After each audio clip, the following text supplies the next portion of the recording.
देख रहे हैं ना कि उन्हीं का सरकार है, उन्हीं का सारा सिस्टम है, कितना फेलियर है।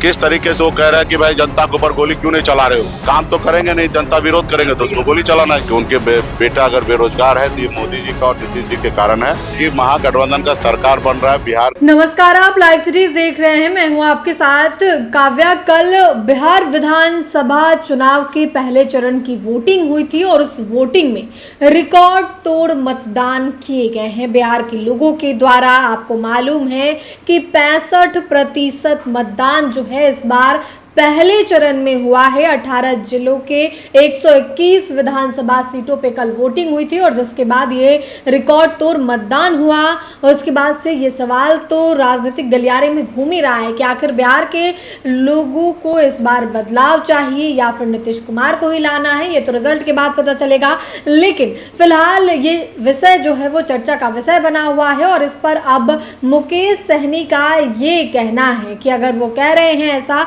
तो अभी से ही मिठाई खाएं, पटाखे फोड़े। और साथ ही विजय सिन्हा के साथ जो मामला लखीसराय में हुआ, जिस तरीके से उनके काफिले के ऊपर गोबर फेंका गया, उस पर भी मुकेश सहनी ने कहा है।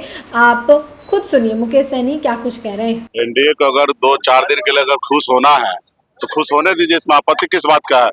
अगर 2-4 दिन के लिए अगर उसको खुश होना तो होने दीजिए। रहा कि वोटिंग परसेंटेज बढ़ा नहीं है, पुराना जो पैटर्न था उसी पैटर्न के अनुकूल है। जो हर विधानसभा में 20-25 हजार वोट कटा है उसके अनुकूल वोट परसेंटेज आपको दिख रहा बढ़ा है। आप फिलहाल उनको खुश होना है तो होने दीजिए, बोलिए कि फटाखा फोड़ने के लिए, लड्डू खाने के लिए। बाकी महागठबंधन का सरकार बन रहा है, बिहार के जितने भी युवा है, बेरोजगार युवा जो है जिनके हाथ में काम नहीं है, सभी लोगों ने मन बना के और महागठबंधन के साथ तो खड़े हैं। वो कितना भी पैसा बांट ले, दुनियादारी कर ले, कितने भी संसाधन उपयोग कर ले, कितने हेलीकॉप्टर उतार ले, उससे कोई फर्क नहीं पड़ने वाला। बिहार के युवा को, बिहार को, जनता को, माता बहन को, सबको पता है कि उनके बेटा अगर बेरोजगार है तो ये मोदी जी का और नीतीश जी के कारण है और बिहार में इस बार बदलाव हो रहा है। आप देख रहे हैं ना कि उन्हीं का सरकार है, उन्हीं का सारा सिस्टम है, कितना फेलियर है। किस तरीके से वो कह रहा है कि भाई जनता के ऊपर गोली क्यों नहीं चला रहे हो। आपने उनका जो प्रयोग किया भाषा, वो पूरे बिहार का अगर उसका बस चले तो AK-47 लेके पूरे गांव पूरा खत्म कर देते। तो ये उन लोगों का मानसिकता है। जनता के बीच में तो काम किए नहीं है। जनता अगर विरोध कर रहा है तो उसको गोली मारने की बात कर रहा है। अपने गार्ड को कह रहा है गोली चला नहीं सकता तो क्यों यहाँ पे खड़ा है। आप बताइए कि इस तरीके से जो जनता, जो हम लोग मानते हैं कि जनता जो है मालिक है, जनता हमारा भगवान है, और उसी के ऊपर वो गोली चलवाना चाह रहा था। काम तो करेंगे नहीं, जनता विरोध करेंगे तो उसको गोली चलाना। यही है इन लोगों का हकीकत और सच्चाई। तो आपने वीआईपी सुप्रीमो मुकेश सहनी को सुना।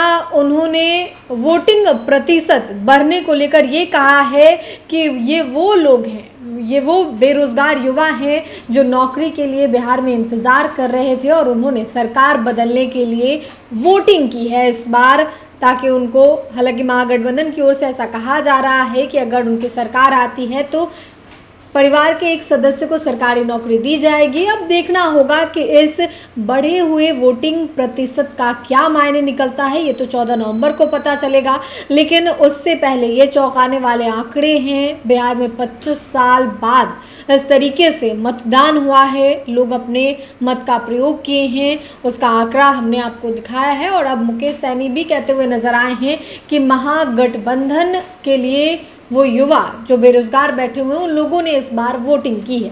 फिलहाल के लिए इतना ही। साथ ही चैनल को सब्सक्राइब करें, फेसबुक पेज को लाइक करें। वीडियो देखने के लिए आपका धन्यवाद।